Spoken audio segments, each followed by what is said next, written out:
రాష్ట్ర ప్రభుత్వం ఇటీవల చేపట్టిన జీహెచ్ఎంసీ డివిజన్ల పునర్వ్యవస్థీకరణలో శాస్త్రీయత లోపించిందని పటాన్చెరు ఎమ్మెల్యే గూడెం మహిపాల్రెడ్డి విమర్శించారు. 1,20,000 ఓటర్లు 3 లక్షల జనాభా ఉన్న అమీన్పూర్ మున్సిపల్ పరిధిలో కేవలం 2 డివిజన్లు మాత్రమే ఏర్పాటు చేయడం అన్యాయమని అన్నారు. కిష్టారెడ్డిపేట కేంద్రంగా నూతన డివిజన్ ఏర్పాటు చేయాలని డిమాండ్ చేస్తూ అఖిలపక్షం ఆధ్వర్యంలో జరుగుతున్న రిలే నిరాహారదీక్ష శిబిరాన్ని ఆయన సందర్శించి సంపూర్ణ మద్దతు ప్రకటించారు. ప్రజాభిప్రాయాలు, క్షేత్రస్థాయి సర్వేలు లేకుండా గూగుల్ మ్యాప్స్ ఆధారంగా డివిజన్లు నిర్ణయించడం తగదని అన్నారు.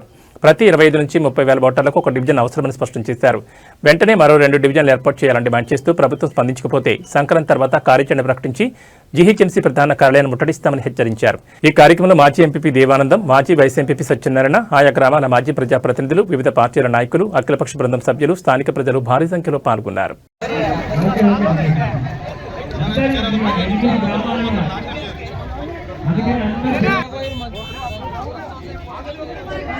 నెరవేర్స్తానని మనస్ఫూర్తిగా కోరుకుంటూ అదిగదిగా మైపాలన్న సమరవేరి మోగే అన్నదారదండి వీళ్ళని కూడా ఎంకరేజ్ చేసుకోమని ఇంకోసారి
ఎనిమిది గ్రామ పంచాయతీలు నిన్ను మా ఇళ్లలో ఫోటో పెట్టుకొని చూస్తామన్నా, మా కోరిక నెరవేర్చాలి. ఇది ఒక్కటి చేస్తే కనుక మేము చాలా హ్యాపీగా ఉంటామన్నా.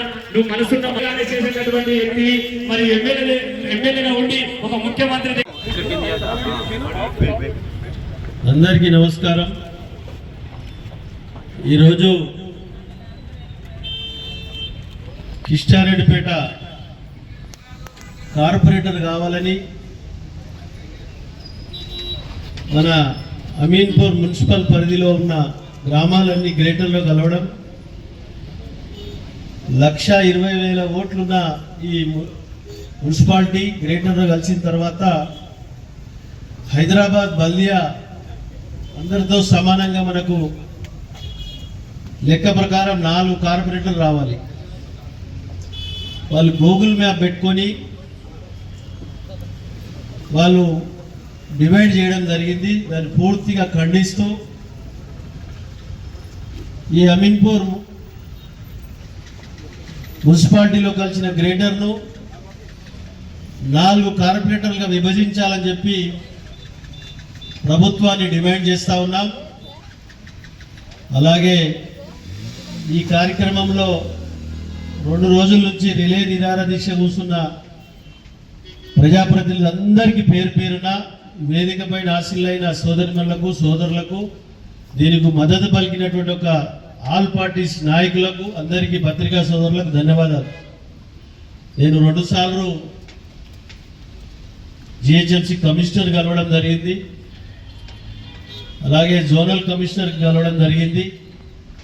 మీరు ఇచ్చిన రిప్రజెంటేషన్ కవరింగ్ లెటర్ పెట్టి ప్రభుత్వానికి పంపడం జరిగింది. ఇవన్నీ ఎప్పటికప్పుడు పరిచయం చేస్తూ ఉన్నాం. మనము మన స్థానంలో మనం నిరసన తెలపడానికి మీరు కూర్చున్న నాయకులందరికీ మీతో పాటు నేనొక్కనిగా మీ అందరిలో కలవడానికి రావడం జరిగిందని మీ అందరికీ తెలియజేస్తాను.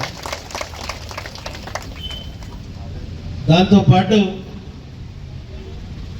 మనకు కమిట్మెంట్ కొద్దిగా మనకు రావడం జరిగింది. సంక్రాంతి తర్వాత కొన్ని చేస్తామన్న మాట చెప్పడం జరిగింది, ఇక పూర్తిగా ఫైనల్ కాలేదని. అటువంటి పరిస్థితులలో కాకుండా ఏమన్నా మళ్ళా మొండికేస్తే అక్కడ హైదరాబాద్లో బల్యా ముంగట 10,000 మందితో ధర్నా పెడతామని కూడా తెలియజేస్తా ఉన్నాం. 10,000 మంది ఎల్లాపూర్ అండ్ అమీన్పూర్ తోని 10,000 మందితో బల్యా దగ్గర ధర్నా పెట్టడం జరుగుతుంది.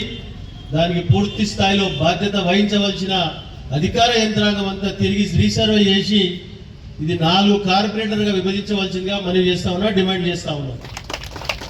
కాబట్టి మనము సంక్రాంతి తర్వాత 18-20 తారీఖు లోపల ఏమాత్రం మనకు రిజల్ట్ రాకపోతే కార్యాచరణ రూపకల్పన చేసి మీ అందరికి తెలిపి చలో బల్దియా కార్యక్రమాన్ని చేపట్టడం జరుగుతుంది. మీరు అందరూ సహకరించవలసిందిగా మనవి చేసుకుంటూ మీ అందరికీ నేను నిరాహార దీక్షలో కూర్చున్న మీ అందరికీ సోదరులకు సోదరుమణులకు వివిధ నాయకులందరికీ పేరు పేరున నేను శిరస్సు వచ్చి నమస్కరించుకుంటూ ధన్యవాదాలు తెలియజేస్తా ఉన్నా.